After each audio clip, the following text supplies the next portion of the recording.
Puji Tuhan, Shalom Aleichem. Selamat pagi Bapak Saudara yang dikasihi Tuhan. Baik kita semua yang ada di gereja maupun yang ada di rumah mengikuti secara online. Mari kita akan awali dalam ibadah raya yang kedua. Saya mengundang Bapak Saudara yang ada di gereja untuk bangkit berdiri. Hanya dekat Allahku, rasa tenang hatiku.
Bahwa hanya dekat kepadamu sajalah kami mendapatkan ketenangan.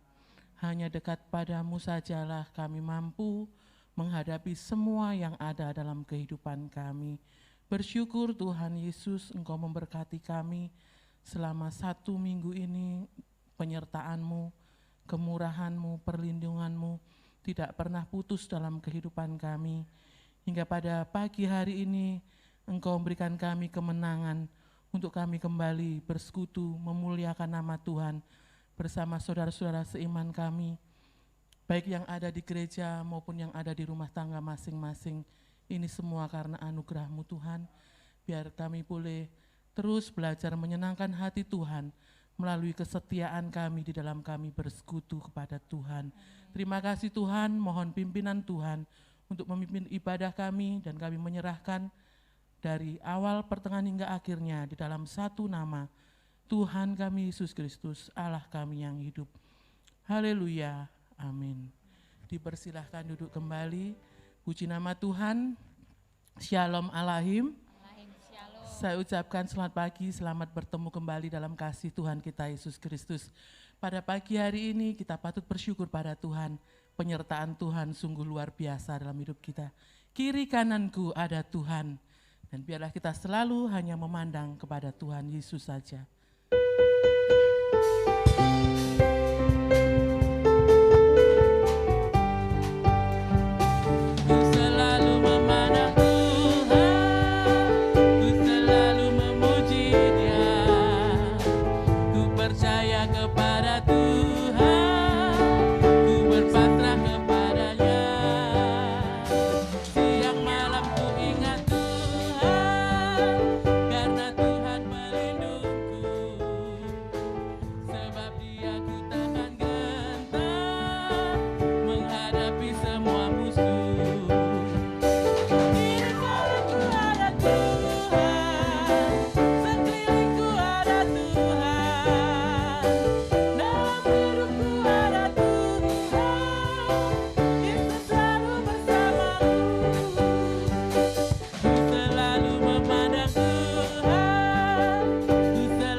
Hidup kita, Yesus selalu ada bersama dengan kita.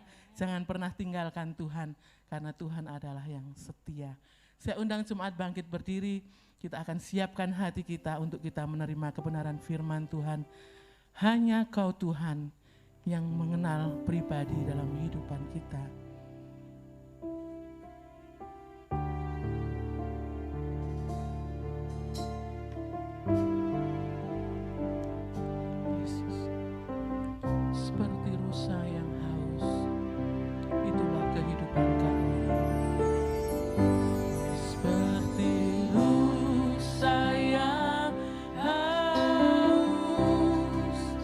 Rindu aliran sungai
padamu,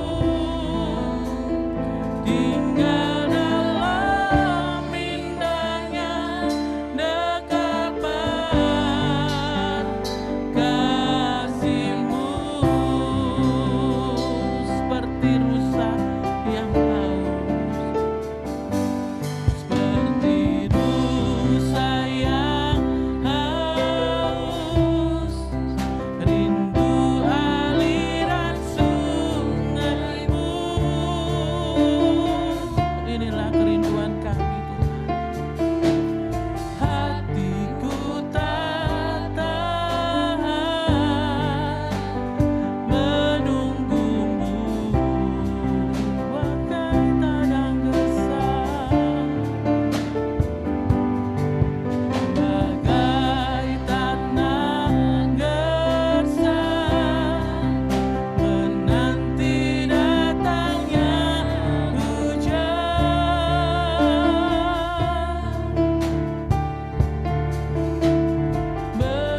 Begitupun jiwaku, Tuhan.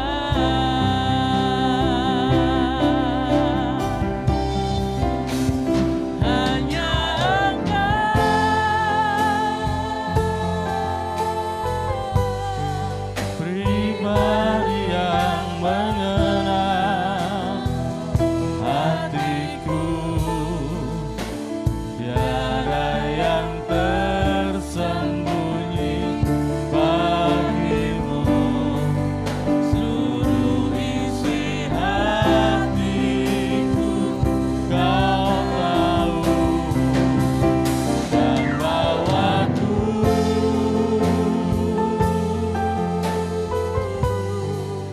untuk lebih dekat lagi padamu, tinggal dalam indahnya dekapan kasih-Mu, tinggal dalam indahnya dekapan kasih-Mu, tinggal dalam indahnya dekapan kasih-Mu.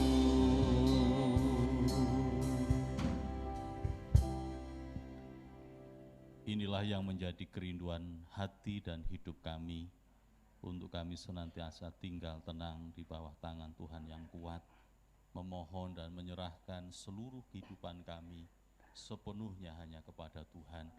Terima kasih Bapa untuk kesempatan ibadah kami yang kedua pagi ini. Biar setiap pujian yang kami naikkan di hadapan Tuhan layak dan berkenan di hadapan Engkau. Bahkan sebentar kami persiapkan hati kami, hidup kami bersama, setiap kami yang hadir baik di gereja maupun yang di rumah mengikuti secara online. Tuhan berkati untuk sebentar pemberitaan firman-Mu yang akan mengubahkan hati kami, untuk kami boleh semakin setia dan mengasihi akan Tuhan. Berkati hamba-Mu yang akan menyampaikan, dan kami semua yang boleh mendengarkannya. Terima kasih Bapa, terima kasih Tuhan Yesus. Kami sambut berkat firman Tuhan pagi ini dalam nama Tuhan Yesus Kristus. Amin.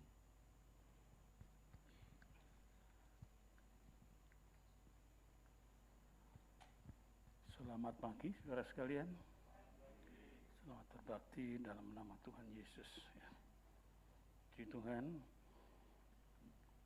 tadi yang pagi kebanyakan ya, sampai 60. Ya, 66. Waduh, kebanyakan ya. Jadi tolong yang sudah datang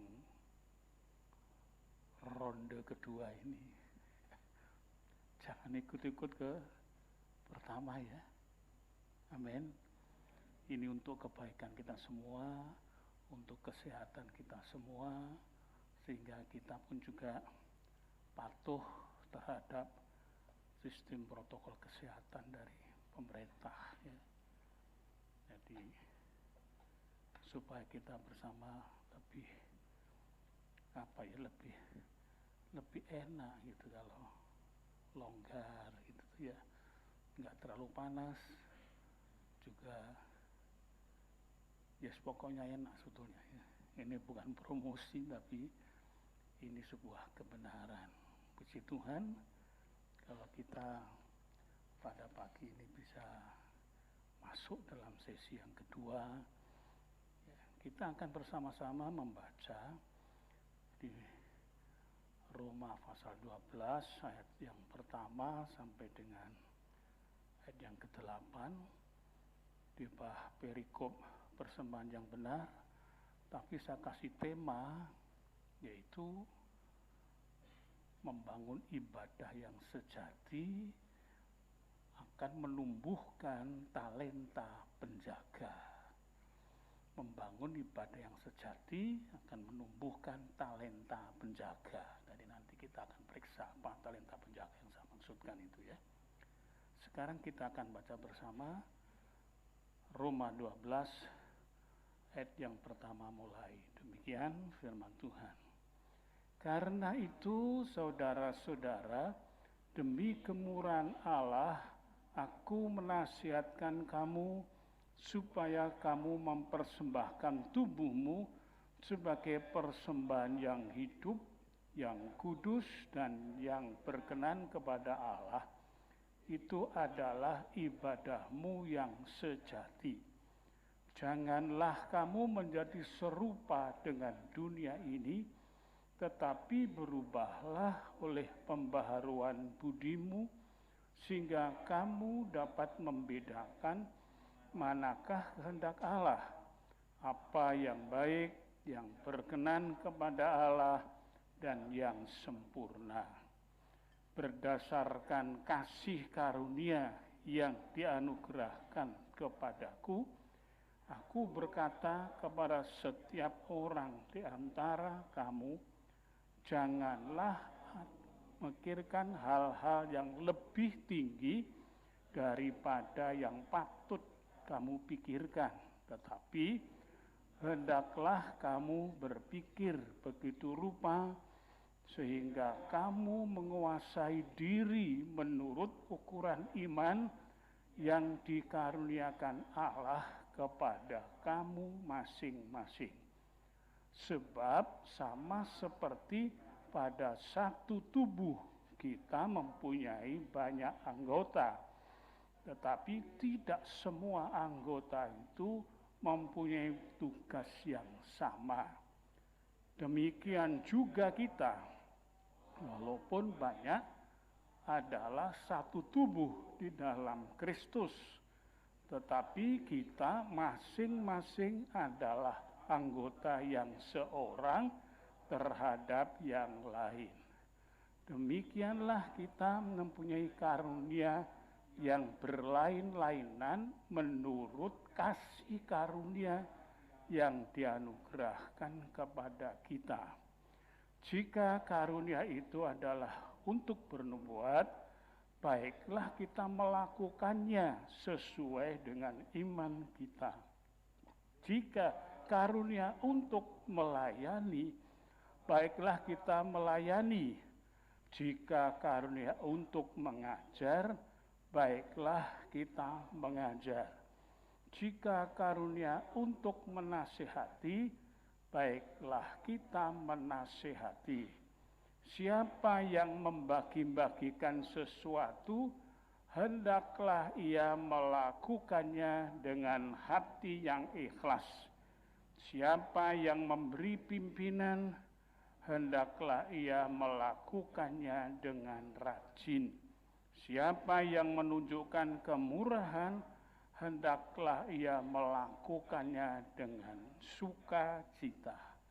Berbahagialah aku jikalau aku mendengarkan firman Allah dan melakukannya. Amin. Silakan duduk. Rasul Paulus itu rasul pengamat, saudara ya.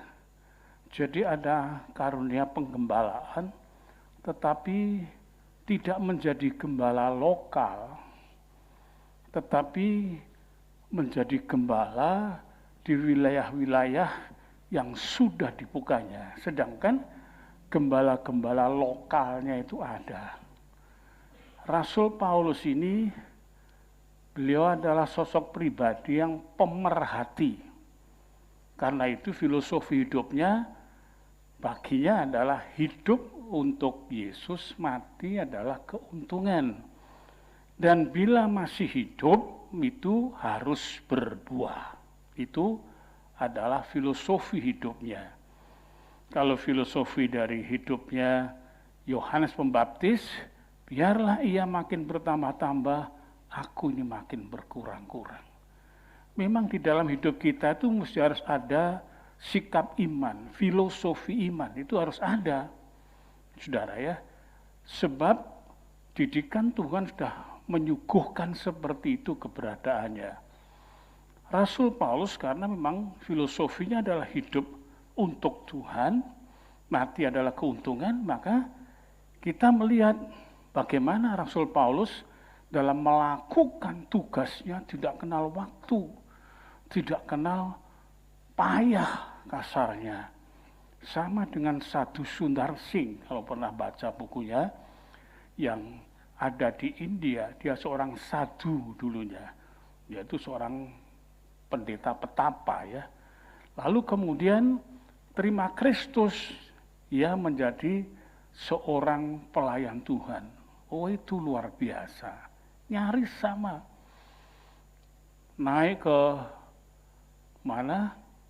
Tibet, berjalan kaki, melakukan tugas penginjilan, lalu juga di padang yang bersalju itu, Sundar Singh tidak ada tempat untuk berteduh, tidur yang geluntung gitu saja. Tapi Tuhan kirimkan ular besar melingkari tubuhnya ini. Jadi bukan diperkes, saudara ya. Ular itu biasanya kalau melingkari sesuatu itu langsung diperkes, tidak. Selimutnya ular. Jadi setelah sudah waktunya bangun, ular itu melepaskan gulungannya. Dan pergi, Sundar Singh jalan lagi. Kemudian ditangkap, dipukuli, lalu dimasukkan ke sumur, disegel dengan gembok besar. Tahu-tahu malaikat datang melepaskan itu. Kemudian ia berkhotbah lagi. Sehingga rajanya itu waktu heran, kok bisa? Tukang kuncinya bilang kuncinya masih di sini, ditunjukkan. Tidak tahu siapa yang melepaskan. Malaikat, itu luar biasa, saudara ya. Lalu kemudian dipukuli, di pasar dipukuli lagi. Lalu kemudian ditaburi lintah tubuhnya. Bayangkan saudara, lintah ya, tahu ya. Lintah itu kalau kena tubuh, dia mesti menghisap darahnya. Ya. Dan kita melihat itu memang seperti itu. Lalu kemudian dia sedang beristirahat di sebuah hutan kecil, dia tidur di situ. Dia kemudian dilempari batu dengan beberapa orang. Tapi dia diam saja. Dilempari batu lagi, tambah banyak. Sampai kemudian kesakitan, dia kemudian bangkit mengejar orang itu. Orang itu agak jauh, dia berlari. Setelah sudah itu, orang-orang itu kemudian berhenti menunggu Sundar Singh itu datang. Setelah sudah mereka mengatakan, loh, Anda tidak apa-apa ya? Ya sakit, dibilang. Karena kena batu itu kan sakit, saudara ya. Oh bukan itu. Terus dilihat tubuhnya diperiksa. Dia katakan, Bapak nanti pergi lihat di sana. Itu pohon itu, sulurnya itu penghisap darah. Sudah banyak tengkorak di sana. Baik orang, terlebih yang banyak binatang. Sundar Singh kemudian datang dan lihat, betul saudara. Perlindungan Tuhan seperti itu, tetapi kadang-kadang ada dalam tanda kutip pembiaran Tuhan ya. Coba dia diterjunkan di sumur di Tibet itu, yang otomatis kan beku airnya.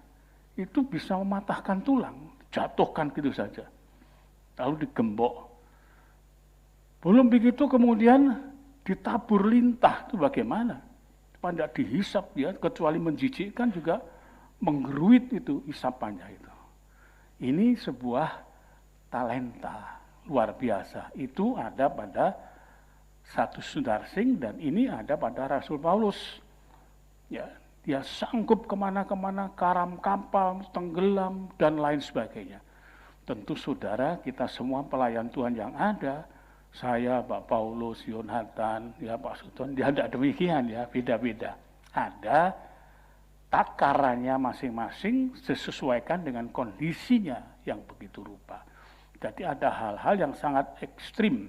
Nah, di sini Rasul Paulus ingin juga itu berkembang bertumbuh kepada jemaat semua.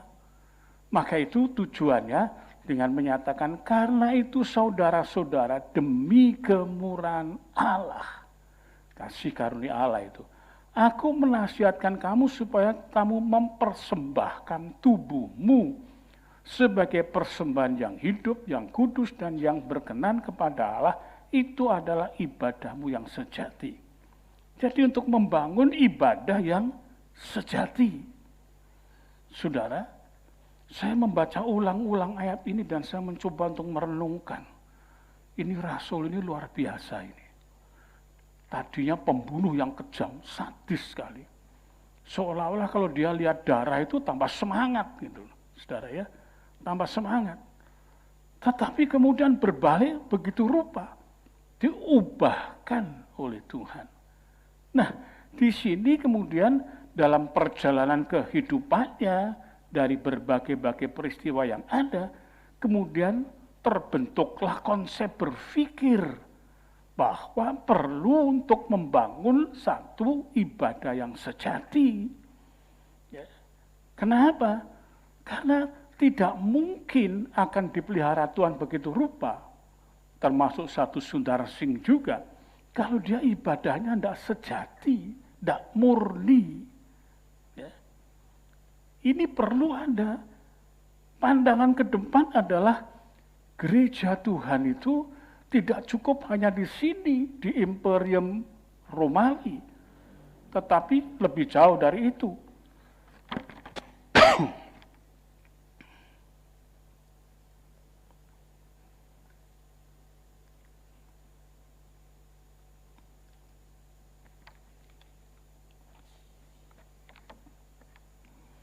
Lebih jauh dari itu.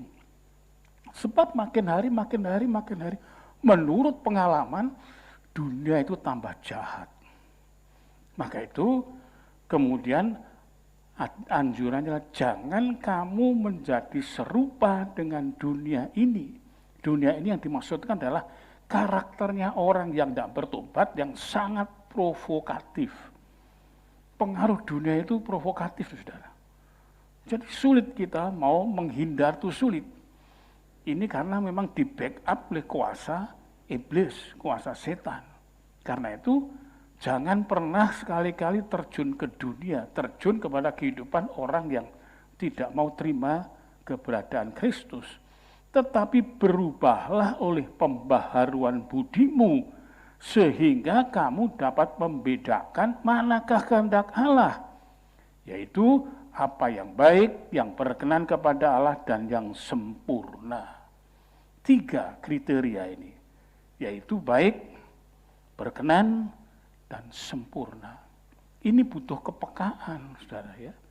Jadi menghindarkan kehidupan dari duniawi, kehidupan dunia itu penuh dengan hawa nafsu, selera nafsu, dan itu akan begitu melonjak dalam kehidupan tiap-tiap pribadi, apalagi dari zaman ke zaman itu semakin difasilitasi oleh kemajuan zaman. Saudara, jangan kita kemudian terjebak ke dalam kebanggaan zaman ini maju. Tapi zaman itu dalam kemajuan budayanya itu ada infiltran, yaitu perembesan, masuknya budaya-budaya setania. Dulu kalau ngerokok kan begitu toh, pakai korek jazz kebul. Sekarang ngerokok enggak pakai itu kan? Iya, saudara, tahu ya. Jadi ngerokok cuma begitu aja. wasupnya begitu rupa. Lalu karena ini bahan kimia disebutkan sudah diformulasikan begitu rupa, ini ngerokok ini tidak sampai mengganggu ke paru-paru katanya. Ya siapa saudara yang bisa dikibuli mentah-mentah begitu kalau tidak orang bodoh saja. Tidak berpengaruh pada paru-paru, berpengaruh pada ekonomi. Lalu kemudian merambat, bukan saja berpengaruh pada ekonomi, tapi berpengaruh pada dekadensi moral. Rusak moral akhirnya. Lalu kemudian sikap santun pun juga hilang. Karena baunya sudah tidak begitu mengganggu. Asapnya dihembuskan begitu, baunya wangi, ya, wangi. Sehingga dia berani juga untuk merokok dan kemudian meniupkan asapnya di depan orang tua. Saya ngalami sendiri. Jadi begitu. Dan saya ini tukang berpikir. Lalu kemudian mencoba untuk menebak-nebak akhirnya bagaimana kalau begini dan lain sebagainya. Dan banyak cocok, saudara. Jadi dekadensi moral itu berlaku dari tahap ke tahap, dari tingkat modernisasi ke tingkat modernisasi yang lebih lagi. Sekarang kita melihat keadaan seperti itu. Maka itu janganlah kamu menjadi serupa dengan dunia ini meskipun dunia ini selalu diperbarui dengan keberadaan dari modernitasnya. Ya. Supaya apa? Berubah pembaharuan budimu. Pembaharuan budi berubah. Itu hanya terdapat di dalam Kristus. 2 Korintus 5 ayat yang ke-17 dituliskan di sana seperti ini. Barang siapa, jadi siapa yang ada di dalam Kristus, ya. Coba kita mulai mempelajari kata demi kata. Ia adalah ciptaan baru. Di dalam Kristus itu tidak bisa tidak. Kalau orang dalam Kristus dia jadi ciptaan baru. Artinya yang lama sudah tidak ada. Sudah berlalu, yang baru sudah datang. Jadi terus mereproduksi terus yang baru itu. Jadi kehidupan di dalam Kristus ini yang perlu dibutuhkan oleh dunia ini.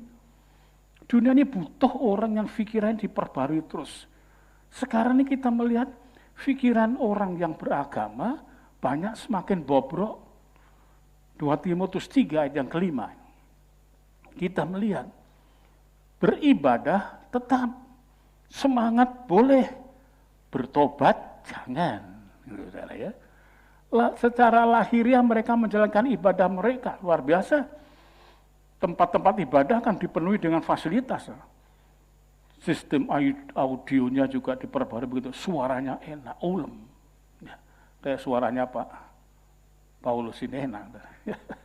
Saya kadang-kadang, Tuhan suaraku kok gini ya, tapi tidak boleh saya berlebihan, tidak boleh ya, saya sebatas itu ya sebatas itu. Itu haknya mereka yang punya suara bass baritun ya, besar. Mestinya Pak Sultan, Pak Paulus ini suara 4 Pak. Oh sudah ya? Oh iya. Ya. Sebab suara 4 itu bass baritun ya, jadi bass yang besar. Nah, jadi kita melihat di sini terjadi sebuah kepekaan. Kalau sudah ada tadi, ya, secara lahiriah mereka menjalankan ibadah mereka, tetapi pada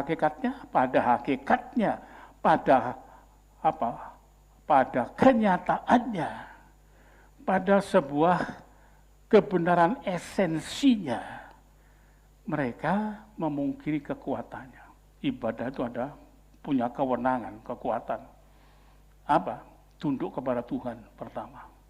Kedua ada talenta, kembangkan talenta untuk Tuhan.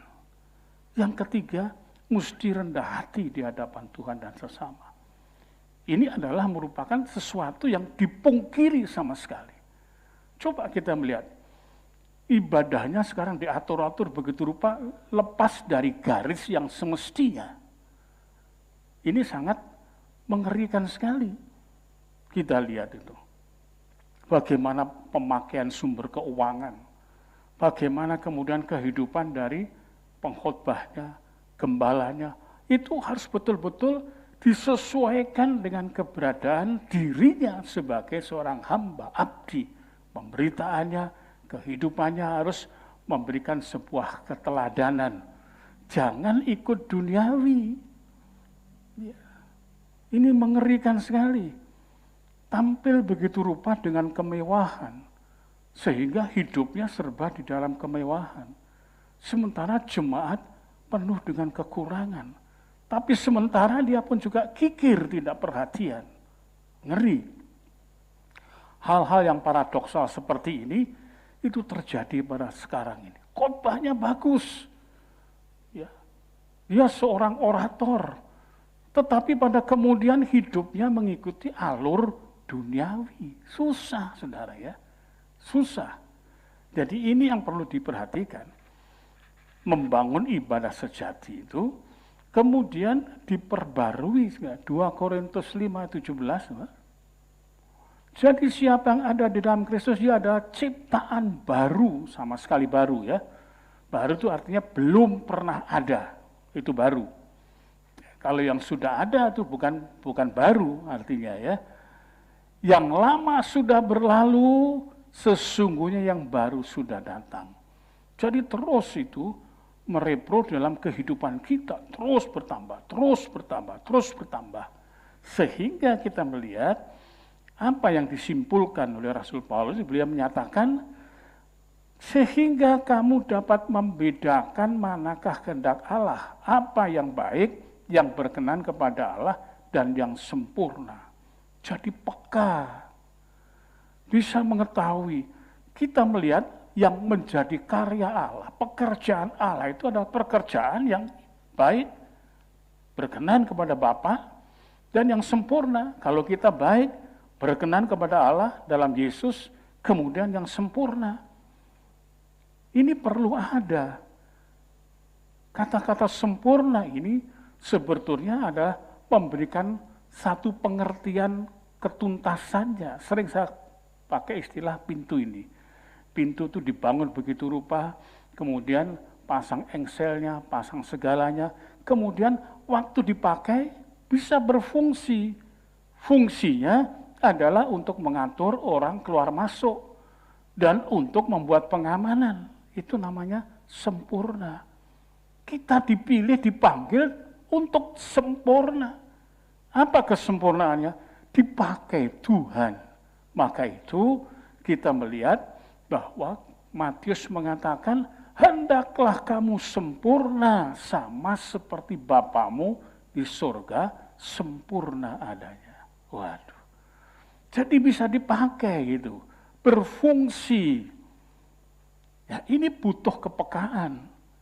Pekanya bagaimana? Karena Allah itu roh adanya, maka siapa yang tidak beribadah kepadanya haruslah beribadah dengan roh dan kebenaran.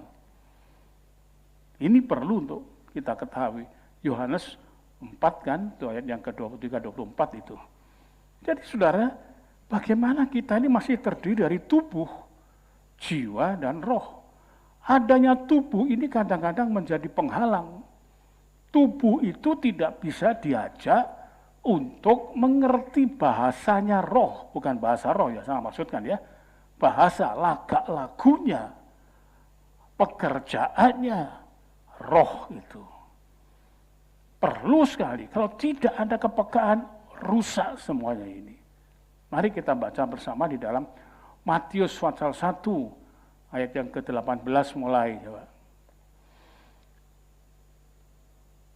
Kelahiran Yesus Kristus adalah seperti berikut. Pada waktu Maria ibunya bertunangan dengan Yusuf, ternyata ia mengandung dari Roh Kudus. Ini masih baru dalam berita ya. Sebelum mereka hidup sebagai suami istri ya.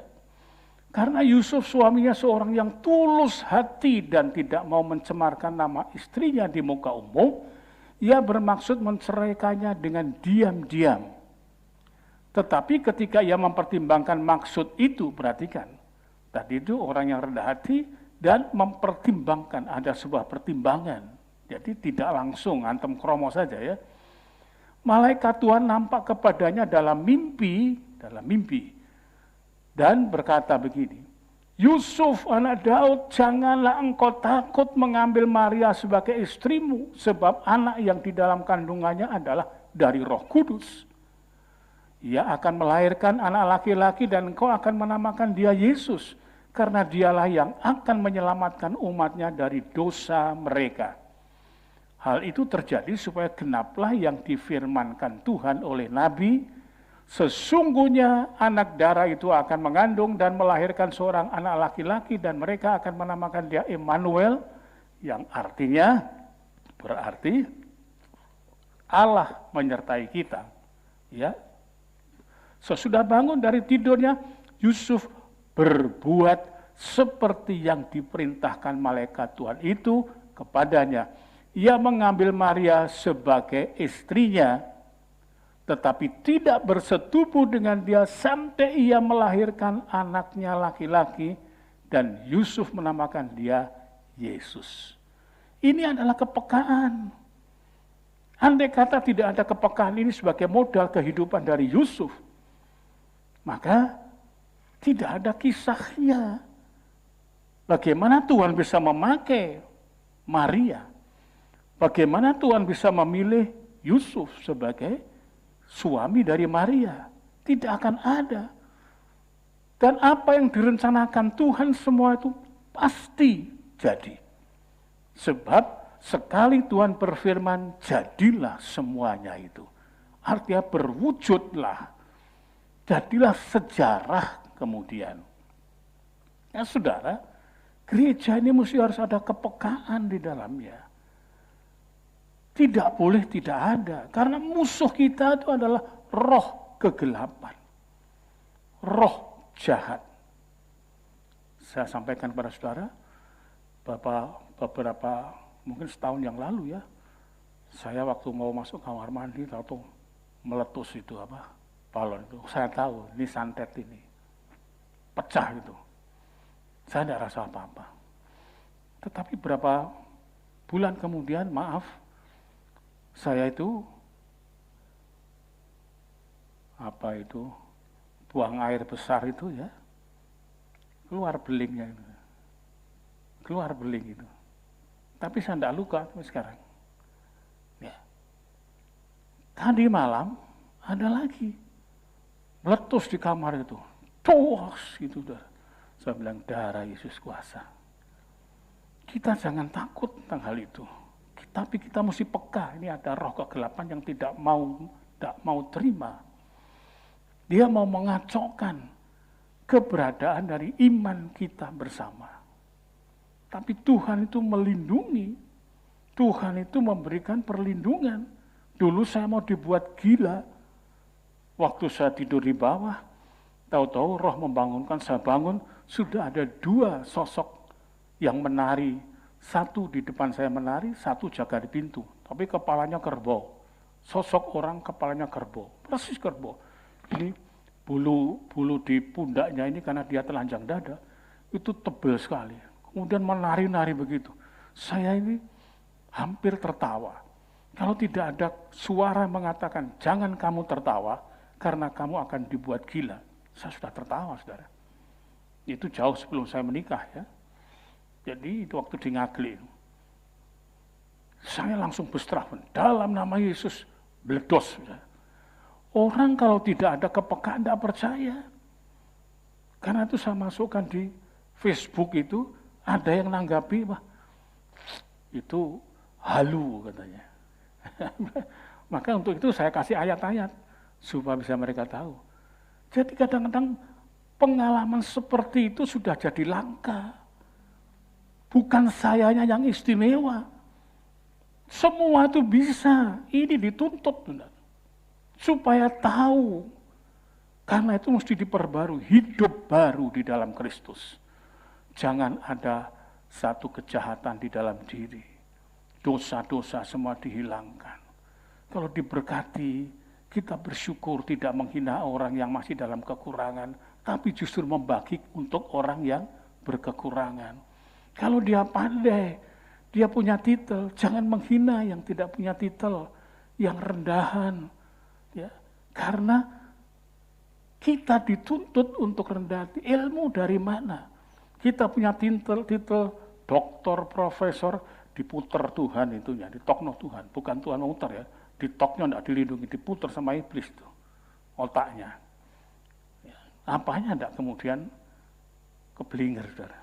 Saya baca ada 3 profesor, kebiasaannya kalau dia sudah datang ke kantornya, yang satu nih orang Eropa, dia mesti ambil topinya itu diletakkan itu di tempat tempat gantungan itu ditaruh tinggi sekali di atas. Kalau sudah ditempatkan begitu di situ, baru dia bisa berpikir. Yang satu lagi itu merangkak, dia mesti merangkak di kantornya itu berapa kali, muter. Baru kemudian pikirannya yang normal masuk. Dan ada lagi yang bajunya itu berlapis-lapis. Nanti di situ baru buka baju satu, buka baju dua di gantungan itu, baru kemudian dia pikirannya kembali. Jadi jangan enak-enak, kita perlu perlindungan Tuhan ya, supaya apapun juga kita tetap dalam kondisi yang normal. Paganini, banyak orang tidak teliti. Dia menurut Paganini hebat, dia bisa main gini gitu dan seterusnya. Saya pelajari, saya coba, saya cari detailnya bagaimana kehidupannya. Ternyata dia sudah menggadaikan jiwanya kepada setan. Sehingga tatkala dia main viol begitu rupa, orang bisa menjerit-jerit, bisa menangis-nangis, dia bangga. Tapi dia sudah menggadaikan jiwanya kepada setan. Saya katakan kasihan orang begini. Dia umurnya baru 50 tahun lebih sedikit mati. Nah, saudara. Dan orang ada yang bersaksi mengatakan kalau dia sudah mainkan viol itu wajahnya itu berubah lain. Bukan seperti Paganini, tapi lain, mengerikan, saudara. Saudara pernah melihat orang main Ponorogo itu apa itu? Reok. Pernah ya? Pernah enggak lihat reok itu bisa naik pohon kelapa? Belum pernah ya? Saya ini orang penasaran. Jadi waktu di taman, saya kepingin tahu, kok bisa gitu latihannya apa? Saya kepingin tahu latihannya. Tapi ternyata bukan latihan, itu kemenyan-kemenyan semua. Jadi itu reoknya itu kalau orang Jawa bilang dikutuki menyan semuanya. Kemudian juga orangnya yang angkat itu memang itu kan diangkat dengan gigi. Orang Jerman sampai heran, kok bisa kuat ya? Kalau gigi aja bisa latihan dari kecil. Ada reok kecil, reok lebih besar, latihan giginya bisa itu. Tapi kalau kemudian manjat kelapa, itu bukan latihan. Itu roh setan yang masuk di dalamnya. Waktu di Nganjuk, ketemu reok Madiun sama reok Nganjuk ketemu, itu berkelahi. Jadi bisa dipukulkan gitu, atasnya itu ya, meraknya yang atas itu untuk nyabet. Saya terlempar gitu. Tapi sekarang sudah tidak ada. Zaman saya kecil masih ada. Saudara, kita melihat itu kebanggaan tetapi menjual kepada diri sendiri. Kita mesti peka. Saya pernah mau dijadikan gemblak sama reok itu. Cepat saya dibawa lari sama satu saudara itu. Gendong terus dilarikan saya. Saya bingung pertama kali kenapa. Oh, saya tahu. Saya mau jadikan gemblak. Gemblak itu yang tukang itu nari itu ya. Jadi-jadilan itu. Saya 2 kali waktu itu. Saudara, jadi saya tahu mereka tuh melihat anak yang dianggapnya lemah itu yang akan diambil. Puji Tuhan saya kenal Yesus sehingga saya dilindungi oleh Tuhan Yesus. Saudara, yang mengincar saudara itu di luar juga banyak. Kalau bukan karena mau dibegitukan seperti saya, juga akan dijadikan korban yang lain. Tapi karena Tuhan melindungi itu, kita tidak demikian. Karena itu ketahuilah, untuk mengetahui itu perlu ada kepekaan. Untuk bisa peka itu masuklah betul-betul jadi anak Tuhan. Sehingga dijadikan ciptaan baru. Coba 17 tadi. 2 Korintus 5:17, ya. Ciptaan baru dicipta, langsung semuanya, karakter semua dirubahkan. Sehingga tidak bisa terlacak nantinya. Saudara kalau dihipnotis, ya, ditanya suruh begini-begini terbongkar semua kan di acara kuya itu udah terbongkar semua. Kalau kita anak Tuhan, tidak akan mungkin bisa. Kalau kita sungguh-sungguh, tidak akan bisa. Sebab, mari kita baca di dalam kitab Kidung Agung ya. Kidung Agung, Fatsal yang ke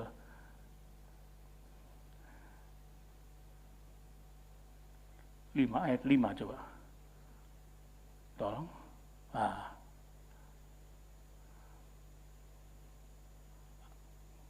Atau mulai ayat 1 dulu, ayat 1.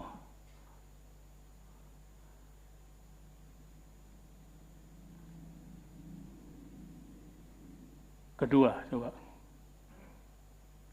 2. Nah ini. Aku tidur, tetapi hatiku bangun. Tidur, tapi istilahnya hati. Ini bukan hati, ini rohnya, saudara. Rohnya. Aku tidur, fisiknya, jiwanya, tapi rohnya bangun. Dengarlah kekasihku mengetuk, bukalah pintu dinda manisku, merpatiku, idam-idamanku. Karena kepalaku penuh embun dan rambutku penuh tetesan embun. Jadi bagaimana mungkin seseorang yang tidur, ngelepus, kemudian bisa mendengar kekasihnya mengetuk pintu. Ini adalah Tuhan Yesus. Tidur, hatinya yang berjaga, rohnya yang berjaga. Karena itu, saudara pernah kan, tahu bangun, tahu terkejut. Seperti ada yang membangunkan. Itu roh. Jadi, harus peka. Jangan sampai tidak peka. Itu yang mengamankan. Maka itu perlu kita bersama tahu ya apa yang harus kita kerjakan di dalam Tuhan itu. Supaya hidup kita itu hidup yang terpelihara. Tadi di dalam Roma pasal 12 kita membaca rentetan dari apa yang disampaikan oleh Rasul Paulus adalah jangan kamu menjadi serupa dengan dunia ini, tetapi berubahlah oleh pembaharuan budimu sehingga itu sebagai akibat dari apa yang ada perubahan dari akal budi itu, sehingga kamu dapat membedakan, peka, ada kepekaan itu. Jangan berperilaku seperti dunia. Untuk itu perlu apa? Diperbaharui oleh Kristus. Jadi masuklah, berimanlah yang sungguh-sungguh, sehingga diperbarui oleh Tuhan. Kepekaan semakin bertambah-tambah di dalamnya. Waktu saya ada tamu, dan kemudian sudah saya kenal baik, dia seorang transmigran tadinya ya, kenal baik, berapa bulan sudah tidur bersama kami di gereja, lalu kemudian dia berangkat, pergi, kira-kira 3-4 tahun kemudian datang lagi, gagah sudah pakaiannya, oh gagah sekali saudara. Lalu saya tanya, oh sudah menikah, dia bilang, saya sudah menikah dengan seorang penginjil, oh puji Tuhan, loh kok enggak dibawa, enggak diajak, oh enggak, sebab saya juga ada usaha bisnis bensin eceran itu saudara ya, itu di daerah Kalimantan sana. Oh bagus puji Tuhan.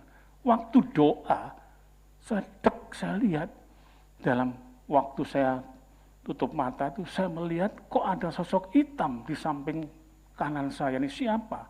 Saya lihat sosoknya dia. Saya mohon kepada Tuhan, Tuhan berikan penerangan ini. Lalu kemudian ada peristiwa kedung pring itu.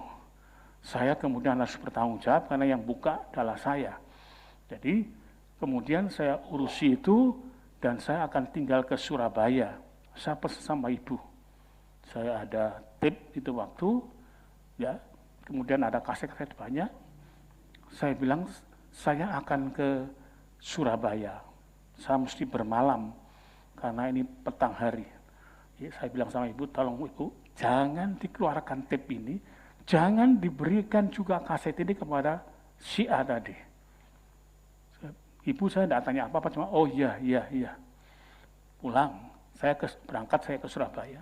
Sampai ke Surabaya saya ketemu di sana, lalu kemudian saya serahkan pendetanya Kedung Pring kepada saudaranya, lalu saya kemudian Bapak ini, ada satu bapak menyertai saya, bapak ini pulang. Saya pesan, Pak, tolong, hati-hati, perhatikan anak itu.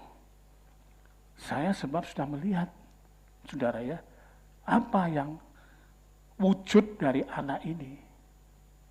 Begitu dia pulang pagi-pagi, balik lagi ke Surabaya, ke tempat saya menginap. Langsung saya ngomong, kebobolan Pak ya. Iya Pak. Uang yang saya dapat berkat dari saudaranya itu, saya kantongi, saya tidur pakai itu loh Pak.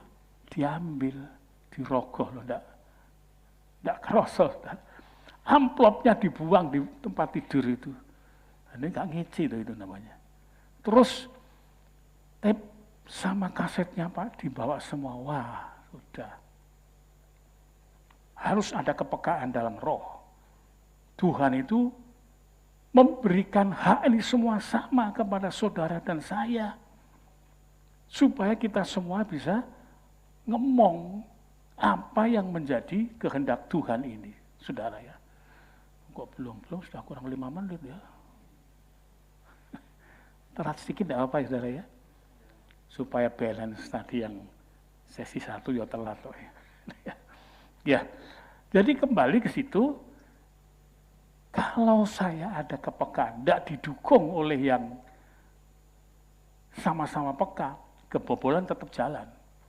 Maka itu Pak Paulus, Yonatan, Ibu Gembala, mesti saya minta juga untuk mendukung. Kalau saya dapat satu pemberitahuan dari Tuhan, supaya yang lain juga dapat pemberitahuan dari Tuhan. Saudara ya, dulu waktu melahirkan Bernike, saya kepingin punya anak perempuan. Tuhan izinkan. Tapi suara mengatakan, aku berikan anak perempuan itu, tapi perempuan di sampingmu aku ambil. Waduh, nangis saya saudara. Nangis saya. Waktu itu sudah ada penglihatan. Istri ini ngedai saya mau naik kapal. Saya bilang, jangan Tuhan, jangan. Ya, kalau istri ini dipanggil Tuhan bagaimana?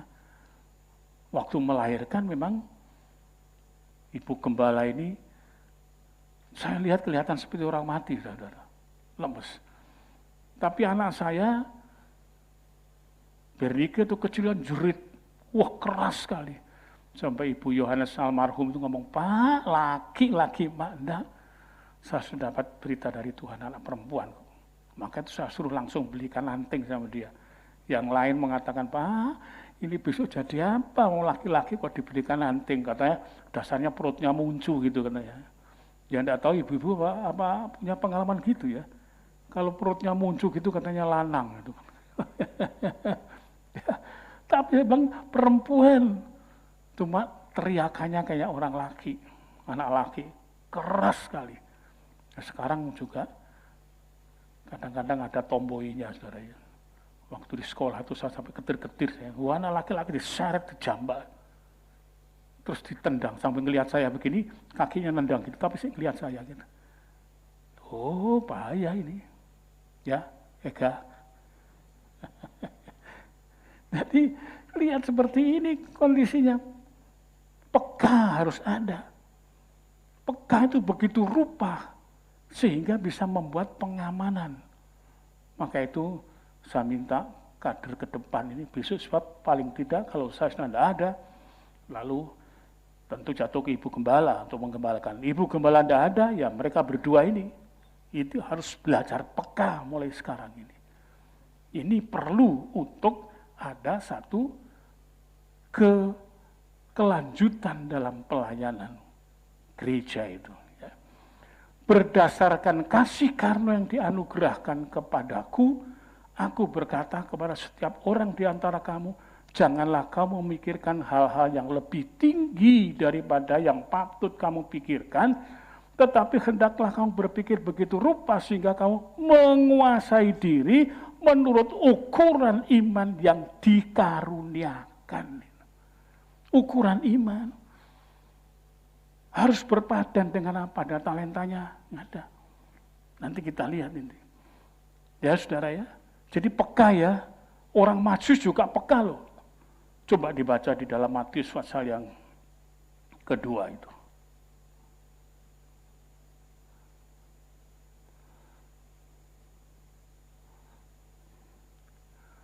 Matius yang kedua,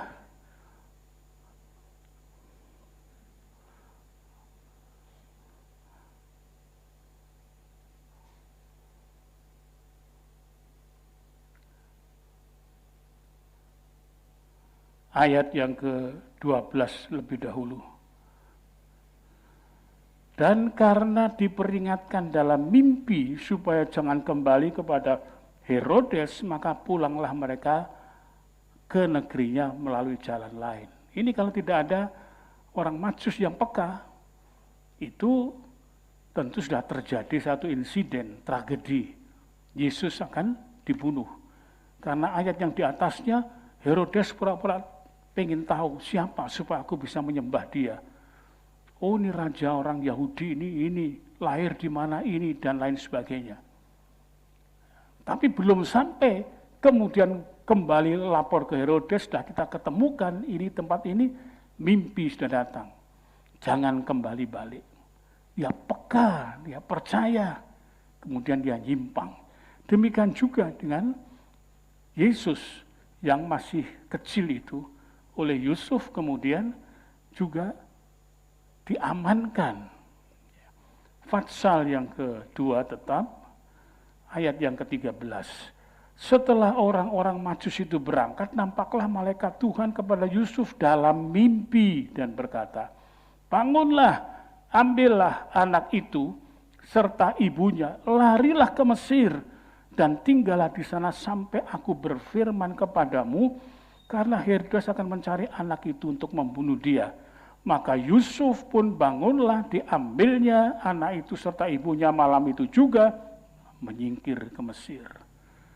Saudara, bagaimana kemudian mimpi ini dapat kemudian dipercayai sungguh-sungguh? Kok dia bisa suruh pergi? Disuruh pindah jalannya, pindah jalan. Disuruh menikahi, lanjut. Dari mana modalnya? Kepekaan dalam roh itu ada. Kalau sudah kepekaan dalam roh itu menggigit dalam diri, ya yakin akan segalanya. Saya menikah dapat ibu gembala ini, saya sudah cinta dengan orang yang lainnya. Seneng saudara, jatuh cinta itu seneng loh. Tak cerita nih Pak Yonatan ini, jatuh cinta itu seneng loh. Wah, luar biasa. Tahu-tahu suara itu mengatakan dalam mimpi itu, ini bukan jodohmu. Ya apa, saudara? Saya bilang, Tuhan, kalau ini memang suara Tuhan, tolong beri aku ini luka di batinku disembuhkan. Tiap hari ketok, saudara. Tapi itu bukan jodohmu, bagaimana? Ini hati ndak cekot-cekot, saudara. Terus pikirannya, kiseng duwe sapa ki besok. Lah gitu, saudara. Cemburu. Memang orang cinta itu cemburu, tapi cemburu belum tentu cinta. Ya. Dan cinta itu bukan buta, saya bilang. Sebuta-butanya cinta punya 1000 pasang mata. Oh iya, saya pernah mengalami muda, betul. Tahu milih. Yang kedua, begitu juga. Yang ketiga, saya bilang, waduh, kok gini lagi? Ya. Tapi saya sudah latihan pertama, kedua latihan, ketiga sudah nurut sama Tuhan. Dipikir tidak abot-abot. Sampai ibu saya itu, kan pernah saya ceritakan. Ibu saya nyuruh, saya dianggap takut untuk menikah. Padahal saya mau menikah, tapi saya ini punya nasar. Kalau belum bangun sebuah gedung gereja, belum mau menikah saya. Saudara ya, tahu begitu musimnya itu apa? Semprot nyamuk itu apa namanya itu dulu? Wah, lupa saya sudah namanya. Itu saya belikan. Lamongan kan penuh nyamuk. Itu tahun-tahun 73. Penuh nyamuk. Kok 73? 76. Penuh nyamuk, saya bawa oleh-oleh. Datang ke rumahnya. Dibilang, Pak, bro, telat setengah jam yang lalu. Tuh, apa enggak pek gitu itu kalau tidak ditolong Tuhan, ya tak? Telat cuma setengah jam itu loh. Berusaha tunggu 3 tahun kok tidak ada perkembangan. Ya memang tidak berani berkembang dalam hati saya. Karena Tuhan tidak mengizinkan. Peka itu. Peka. Kemudian Tuhan tunjukkan Ibu Gembala ini. Sepotong tangan. Kasihkan sama saya. Jodoh itu. Jadi yang muda-muda nih, yang belum nikah ini, ya jangan coba-coba untuk ngambil sendiri. Nanti ketemu bongkeng. Iya, betul. Bodong ganteng tapi moroti. Itu lihat itu Uya itu. Tuh, moroti ternyata itu bandit-bandit, itu tampangnya tampang Janoko. Tetapi hatinya bandit. Ya, ikut Tuhan. Sampai sekarang saya enggak, Ibu Gembala mengatakan, "Pak, ojo nyanjung aku di mimbar." Enggak, saya enggak nyanjung.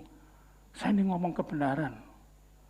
Saya ini enggak pernah ngerti ngitung duit. Tapi Ibu Gembala ini, hati itu cocok. Ini si A dibantu, si B dibantu. Saya belum ngomong, ya sudah ngitung. Ini tadi baru ngomong, "Pak, ini nanti dikirimi berapa?" Saya belum ngomong jumlahnya berapa. Jawabannya tunggu berikutnya. Saudara, lihat ini, kembali di sini. Kok bisa percaya lihat mimpi? Karena memang ada kuasanya.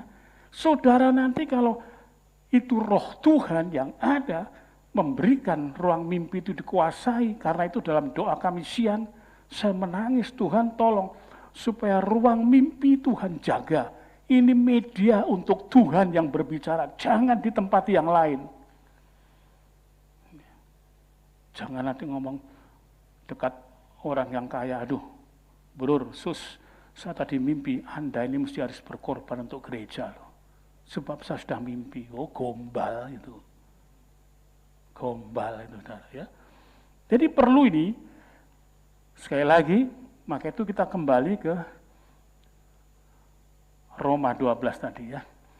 Jadi ini perlu kita berkembang sesuai dengan ukuran iman. Lalu ayat 4, sebab sama seperti pada satu tubuh kita mempunyai banyak anggota, tetapi tidak semua anggota itu mempunyai tugas yang sama. 5. Demikian juga kita, walaupun banyak adalah satu tubuh di dalam Kristus, tetapi kita masing-masing adalah anggota yang seorang terhadap yang lain, saling melengkapi maksudnya ya. 6. Demikianlah kita mempunyai karunia yang berlain-lainan menurut kasih karunia yang dianugerahkan kepada kita. Jika karunia itu adalah untuk bernubuat, baiklah kita lakukannya sesuai dengan iman kita. Jika karunia itu untuk melayani, baiklah kita melayani. Jika karunia untuk mengajar, baiklah kita mengajar. Jika karunia untuk menasihati, baiklah kita menasihati. Siapa yang membagi-bagikan sesuatu, ini sosial, hendaklah ia melakukannya dengan hati yang ikhlas. Siapa yang memberi pimpinan, hendaklah ia melakukannya dengan rajin. Siapa yang menunjukkan kemurahan, hendaklah ia melakukannya dengan sukacita. Nah, saudara, lihat sini. Sekarang kita melihat. Saya sebagai gembala, saya memperhatikan. Ada talenta-talenta yang dikembangkan tidak? Saya melihat, karena itu saya memutuskan. Ya sudah, ini kayak Pak Paulus ini, karunianya adalah mengajar. Maka itu PA saya serahkan. Susun begitu rupa. Harus ada kelengkapan. Saudara tidak mau datang. Yang lain sudah pada datang, ada sebagian besar belum mau datang. Mestinya, Rabu itu jadi ibadah kedua, tapi yang spesialisasinya adalah untuk PA. Jadi jumlahnya harusnya sama. Mestinya begitu. Untuk apa? Ini lahan yang dapat dikembangkan. Mengerti firman, tahu firman, takut Tuhan, cinta Tuhan. Dan itu menjadikan keberadaan diri itu kemudian tunduk memberi ruang yang luas untuk Tuhan berbicara. Di situ letaknya nanti. Jadi titah yang baru, ada kepekaan yang baru, lakukan talenta itu semua. Bukan, talenta itu bukan profesionalisme, jadi bukan profesi ya, tapi itu harus profesional. Ya. Artinya adalah dilakukan dengan sungguh-sungguh sedemikian rupa, jadi tidak ada sesuatu yang kurang untuk ditangani, kurang untuk dilayani, dan lain sebagainya. Saudara bisa melihat, saudara Yonatan ini, talentanya apa? Talentanya bagian ngurusi administrasi gereja ini, terutama adalah untuk mengatur pelayanan siapa, dan kemudian untuk mengatur juga bagian-bagian dari penyiarannya nih. Kemudian membuat berita gereja itu tidak mudah loh saudara. Bangun jam 2, nguruti semuanya. Kemudian berikan apa? Tiap Sabtu itu sudah harus selesai. Saya sendiri nggak sanggup ngatur ini semuanya, operasionalkan ini. Itu semua didukung oleh talenta. Bukan profesi, tapi harus profesional melakukannya. Bukan profesi, itu anugerah, kasih karunia Allah. Spesial. Tapi dikerjakan secara profesional. Sungguh-sungguh. Tertata, teratur, seperti itu. Jadi ada pengajaran, kemudian ada talenta untuk menyiarkan, menyusun, dan lain sebagainya. Bukan berarti dia tidak bisa khotbah, bisa. Tapi tadi itu spesifikasinya apa? Kalau yang suara besar itu bisa untuk orator, bisa itu. Ya. Kalau andai kata karakternya kayak saya, bisa intonasinya begitu, saya punya suara seperti itu, waduh, senang saudara saya. Tidak ada orang yang ngantuk, wis sembuh. Itu.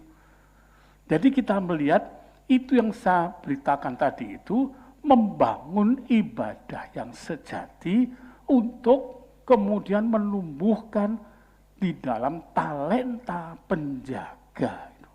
Ini yang saya sebutkan talenta penjaga. Ada yang bermain musik ini. Talenta mainkan musik. Saya latihan drum sudah lama. Ini Pak Abraham ini baru kalau dibandingkan dengan ukuran tahun saya. Tapi bagaimana kemudian? Bukan semua itu, nanti lihat anaknya lagi. Sekarang masih musim COVID Pak ya. Itu maut saudara. Saya dapatkan itu dari kiriman-kiriman itu loh ya. Luar biasa. Satu lagi anak dari Cina itu, perempuan tuh. Waduh, sama. Saya bilang dalam batin saya, kawan kalah karo jagoku sih. Dikira lah mau kan tidak ada yang seperti itu. Tapi tunggu tanggal mainnya nanti ya. Saudara. Jadi semua harus ada talenta penjaga ini ada, pengajaran ada. Bagian juga untuk kepemerintahan. Kalau ada apa-apa langsung ada. Semua. Kalau saya sendiri semua tidak bisa, tenaga sudah tidak bisa untuk melayani lagi. Saudara, nanti sore pun juga khotbah ini, kalau saya yang khotbah, rasanya sudah, kalau bukan capwe ya caplak. Saudara. Jadi kesel sudah, tidak bisa. Maka itu perlu kita semua harus ini.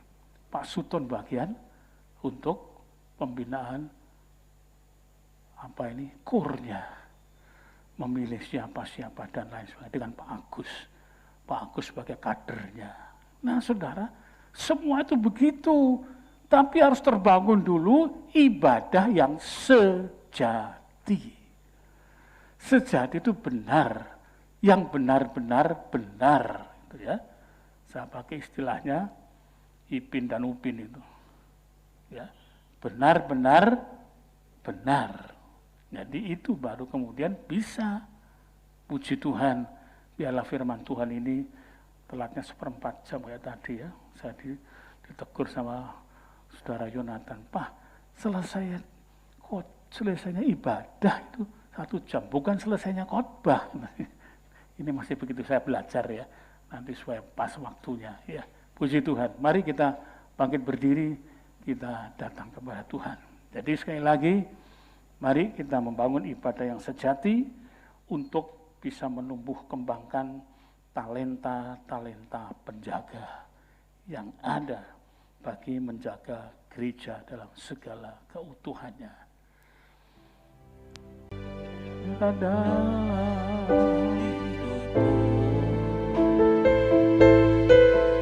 Menghiasi hati dan jiwa.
Terima kasih Bapa. Terima kasih. Engkau sudah mengajarkan kami bersama.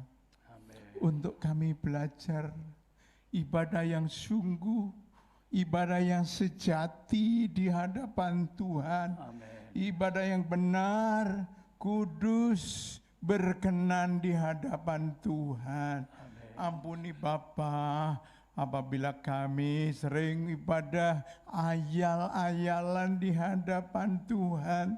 Karena itu ajarkan kami seperti Rasul Paulus sudah mengajarkan kepada jemaat-Mu Tuhan. Begitu juga kepada kami semuanya pada pagi hari ini. Biar kami sama-sama Tuhan belajar untuk beribadah yang benar di hadapan Tuhan. Amin. Kudus di hadapan Tuhan. Berkenan di hadapan Engkau Bapa. Terima kasih Tuhan. Ajarkan kami juga belajar untuk hidup peka di hadapan Tuhan. Amin. Apa yang Tuhan berikan adalah anugerah. Benar Tuhan. Karena itu ajarkan kepada kami Bapa untuk menyadari, biarkan anugerah-anugerah yang sudah kami terima, berupa talenta apapun yang Tuhan berikan kepada kami, biar kami bersama-sama mengembangkan sesuai dengan kemampuan kami masing-masing. Karena kami adalah semuanya anggota tubuh, tapi satu di dalam Engkau Bapa. Terima kasih pengajaran-Mu pada pagi hari ini. Biar kami semuanya semakin hari belajar, semakin dekat kepadamu. Belajar untuk mengamalkan apa yang Tuhan berikan kepada kami. Berupa talenta apapun Tuhan. Kiranya Tuhan, Engkau memberkati kami semuanya pada pagi hari melalui kebenaran firman-Mu. Terlebih hamba-Mu yang sudah menyampaikan kebenaran firman-Mu Tuhan. Pakai tambah hari tambah heran di hadapan Engkau. Karena Engkau Allah kami yang hidup. Biar firman yang tertabur menjadi kekuatan bagi kami bersama Bapa. Untuk kami maju di hadapan Tuhan. Untuk menjaga satu dengan yang lain. Sehingga kami berkenan di hadapan Engkau Bapa. Terima kasih Tuhan, terima kasih. Semuanya kami serahkan ke dalam tangan Tuhan. Kami juga berdoa Tuhan untuk bangsa dan negara kami yang menghadapi masalah musibah yang berkaitan dengan corona. Kami serahkan ke dalam tangan Tuhan. Karena kami tahu Tuhan, wabah ini tidak berhenti begitu saja. Karena itu hanya Engkau yang mampu menghentikan Bapa. Karena itu kami hanya mempercayakan semua hidup kami ke dalam tangan-Mu. Engkau yang bekerja Bapa. Engkau yang akan menyelesaikan semuanya. Pakai Tuhan pemerintah yang ada. Dari Bapak Presiden sampai dengan pemerintahan di daerah RT RW. Semuanya Tuhan pakai mereka. Begitu juga anak-anak-Mu yang ada di tengah-tengah kehidupan masyarakat. Kiranya pakai mereka menjadi garam dan terang. Sehingga bermanfaat bagi bangsa dan negara kami yang kami cintai. Terima kasih Tuhan, terima kasih. Semuanya kami serahkan ke dalam tangan-Mu Bapa. Biarlah kehendak Bapa saja yang terjadi dalam kehidupan kami. Segala puji, hormat, syukur, kemuliaan dan kebesaran hanya bagi-Mu Bapa. Terima kasih Tuhan. Terima kasih.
Selesainya ibadah kita pada sesi kedua ini, biarlah kita mengembangkan kehidupan di dalam ibadah yang sejati, agar bertumbuh bersama talenta-talenta yang bersikap sebagai penjaga keutuhan di dalam gereja Tuhan, pekerjaan Tuhan, sehingga semua melakukan semuanya secara profesional.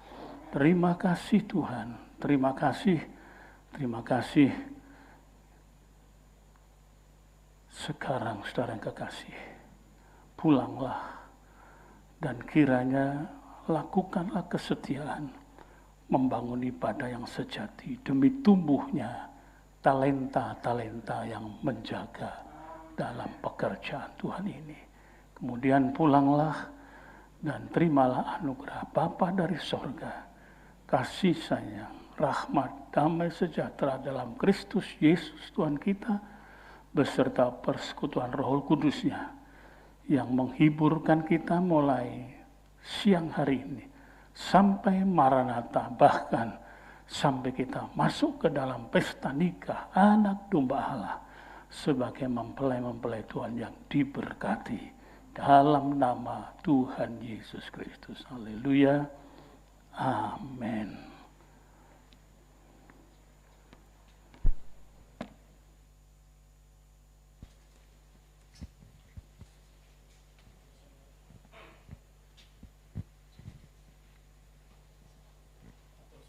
Bahkan untuk pengumumannya, besok saudara yang sudah di sesi kedua ini, kemudian jangan berkurang ya.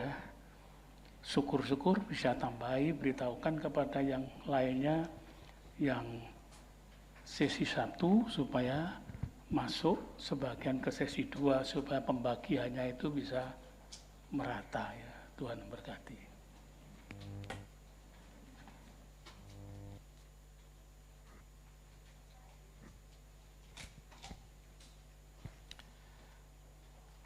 Puji Tuhan, ibadah telah selesai. Saya akan menyampaikan pengumuman gereja. Untuk jadwal ibadah sepekan, tiap Senin sampai Sabtu ada doa pagi di gereja jam 4:30 pagi sampai 5:30 pagi. Kemudian untuk ibadah doa malam masih dilakukan secara online tiap jam 6:30 malam, setiap Senin, Selasa, Kamis sampai dengan Sabtu. Untuk Rabunya jam 5:30 petang ibadah pendalaman Alkitab di gereja. Kemudian untuk Sabtu ibadah kaum muda remaja jam 5:30 petang. Untuk minggu depan seperti biasa ibadah raya dilakukan 3 kali. Ibadah pertama jam 6 pagi, ibadah kedua jam 9 pagi, dan ibadah yang ketiga jam 5 sore. Demikian pengumuman gereja yang dapat saya sampaikan. Selamat pagi, selamat pulang, Tuhan Yesus memberkati.